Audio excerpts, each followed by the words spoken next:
Uni-T Europe.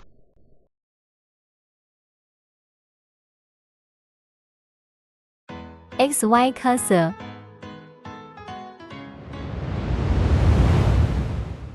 Press the hurry menu button and select the SY time base.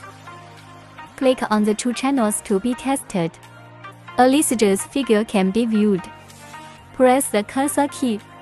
Details of the SY cursor are displayed on the screen. The source and cursor data can be selected as required. Change the phase difference of the two signals. You can see the change of the Lysager's figure and the change of the SY cursor.